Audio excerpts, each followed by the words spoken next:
Imagine everything you thought you knew about where we come from, unraveling beneath your feet.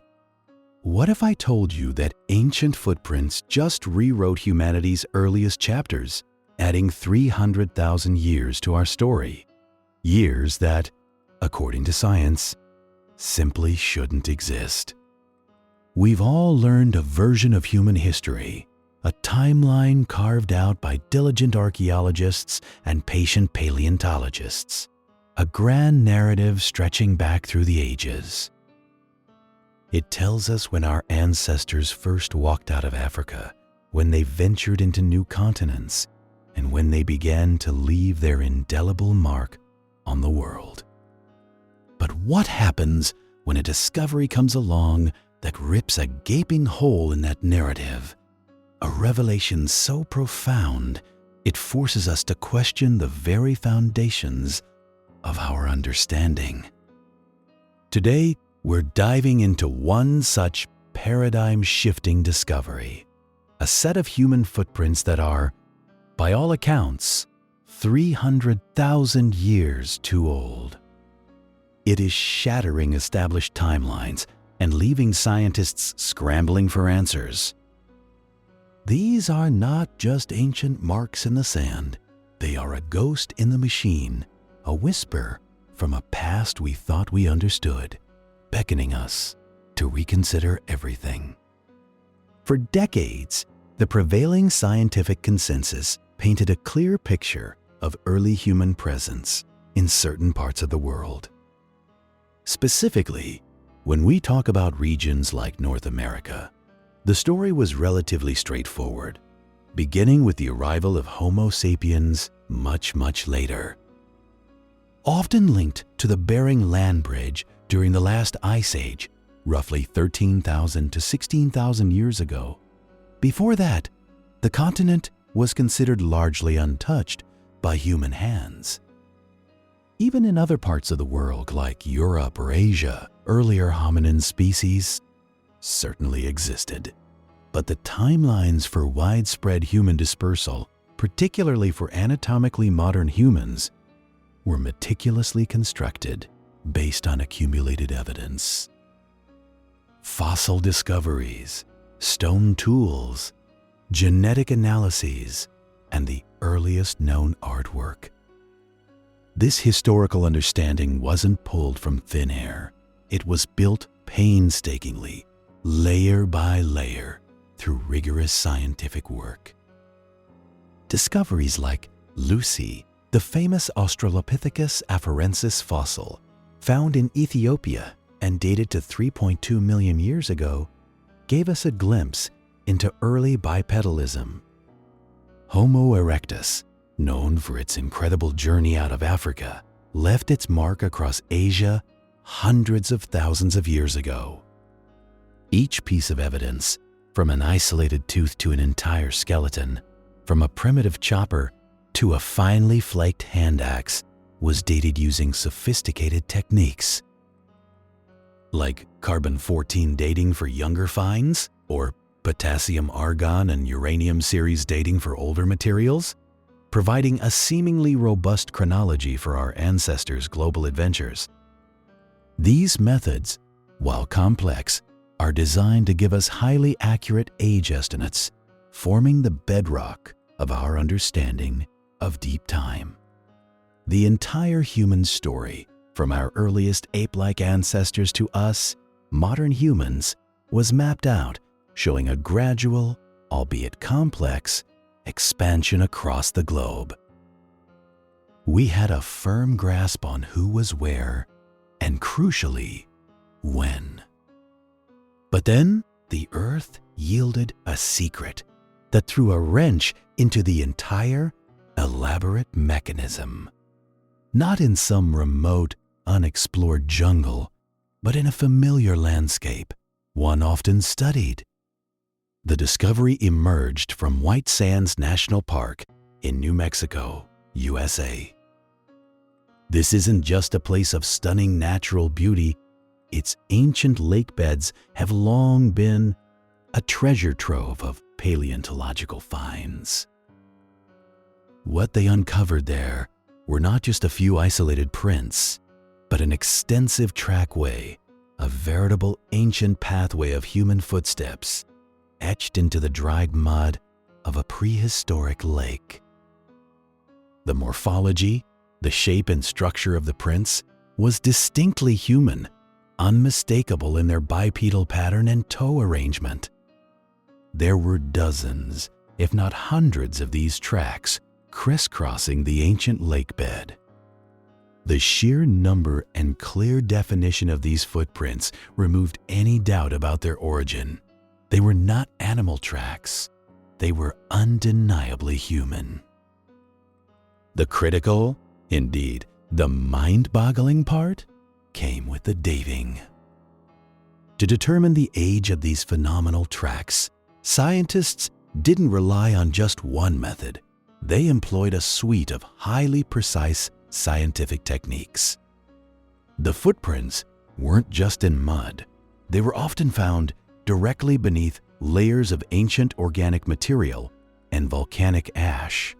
These materials provided the perfect samples for robust radiometric dating. When the initial results came in, they were immediately met with skepticism, then disbelief, and finally, a stunned silence.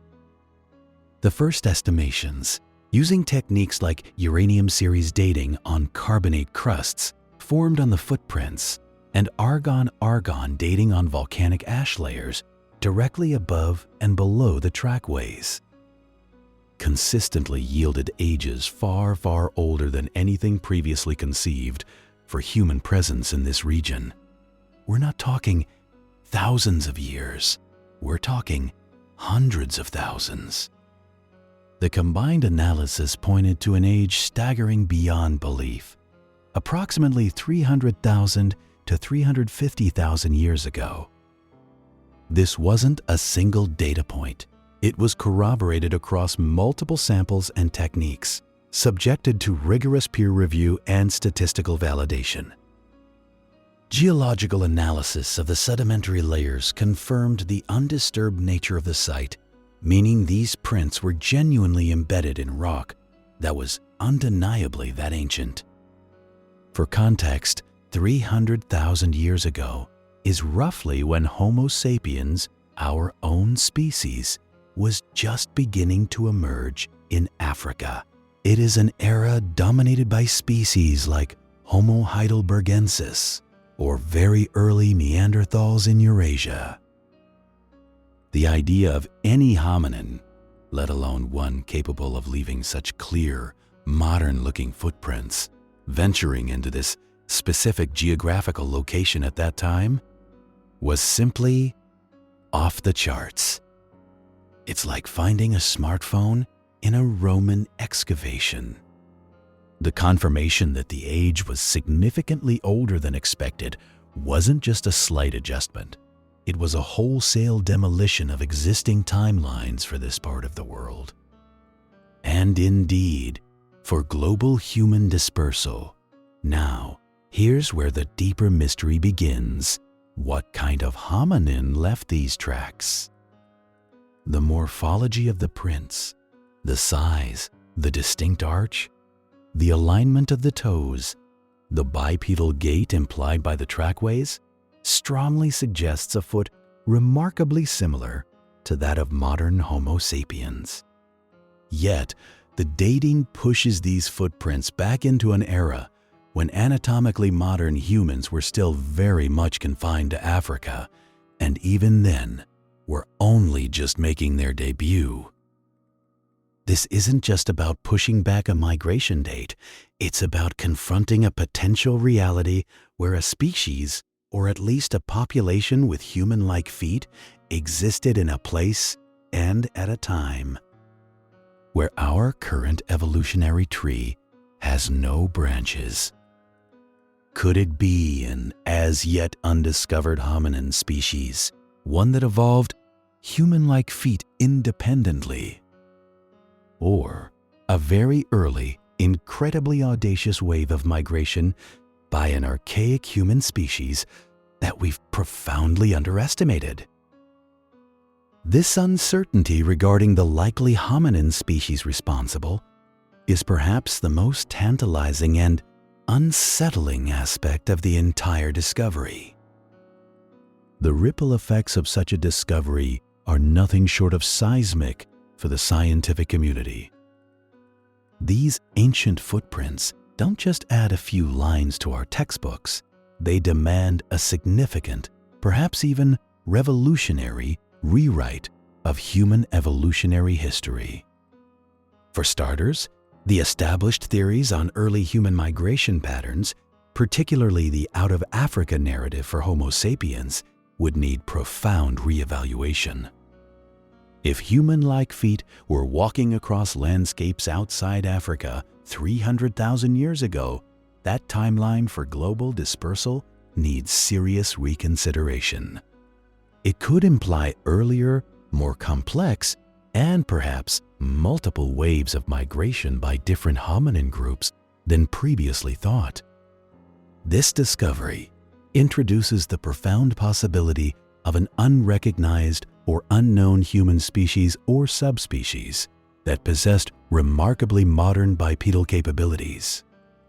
Imagine an archaic human, perhaps a late Homo erectus, or a regional variant of Homo heidelbergensis, or even a completely new branch on our family tree that developed a foot structure so similar to ours and had the cognitive capacity to thrive in environments far from their presumed origins. This isn't just a scientific anomaly, it's a profound challenge to our understanding of convergent evolution, where similar traits evolve independently in different lineages. Or it could mean a much earlier and widespread form of genetic mixing, or ancient hominin presence, than current models allow. The very requirement to reassess dating of other relevant fossil finds becomes paramount. If these footprints are genuinely 300,000 years old, what else have we potentially misdated or misinterpreted? Could other ambiguous fossil fragments, stone tools, or even rudimentary shelters previously assigned to later periods actually belong to this earlier, unknown chapter? It forces scientists to look at existing evidence with fresh critical eyes to re-examine the context and dating of every piece of the puzzle. This naturally leads to an anticipated scientific debate among researchers, a lively and often heated exchange of ideas, evidence, and counterarguments. This is the crucible in which scientific progress is forged. Areas of intense scrutiny will undoubtedly focus on the dating methodologies used for these footprints. No stone will be left unturned in verifying the radiometric results, the geological context, and the statistical robustness of the age estimates. Any potential for contamination, misinterpretation of sedimentary layers, or calibration errors in the dating techniques will be painstakingly investigated. Skeptics will demand even more independent verification, more dating replicates, and more comprehensive stratigraphic analyses. Another major point of contention will be the identification of the prints as genuinely human. While visually compelling, morphological analyses will be subjected to intense peer review, comparing them meticulously with known fossil foot structures of various hominin species, as well as extinct and extant animals, to rule out any non-human possibilities. Are there subtle features that differentiate them? Could environmental factors have distorted the prints to appear more human-like? These are valid, essential questions in the scientific process. We might see the presentation of opposing viewpoints or alternative explanations. Perhaps some will argue for an extraordinary, yet currently unfound, form of convergent evolution in an animal, mimicking human bipedalism to an uncanny degree. Others might suggest incredibly early, yet ephemeral, excursions by archaic humans, leaving no other trace. But the weight of the evidence, particularly the extensive trackways and consistent dating, makes such alternative explanations increasingly difficult to sustain. Speculation on future research directions stemming from this discovery is already rampant. There will undoubtedly be a focused effort to find associated archaeological evidence, tools, hearths, butchered animal bones that can definitively link these footprints to a hominin species. Extensive excavations of the surrounding areas will be initiated, using advanced remote sensing technologies to look for further trackways or settlement sites. Genetic studies of ancient DNA, if any organic remains can be found in association, would be invaluable. And perhaps most importantly, this discovery lights a fire under paleontologists to search for earlier hominin remains in regions previously thought to be outside the range of human activity. The search for ghost hominins, species whose existence is implied by their artifacts or tracks, but for whom no direct fossil evidence has yet been found, will intensify. These ancient footprints, preserved in the unyielding embrace of time, represent far more than mere indentations in rock. They are a captivating scientific puzzle, a profound mystery, whispered from the deep past that directly challenges our comfortable understanding of who we are and where we came from. Their full implications warrant extensive further investigation, demanding a collaborative and open-minded approach from the global scientific community. This isn't just about shifting a date on a timeline. It's about the potential for a major rewrite of human evolutionary understanding, forcing us to grapple with a more complex, perhaps more surprising, story of our ancient ancestors. It highlights, with startling clarity, the dynamic and evolving nature of scientific inquiry, reminding us that knowledge is not static, but a continuous process of discovery, a constant unfolding of new truths that forever shapes our past. If you're as fascinated by these ancient mysteries as we are, then you won't want to miss our next video, where we explore another astonishing discovery that could rewrite history.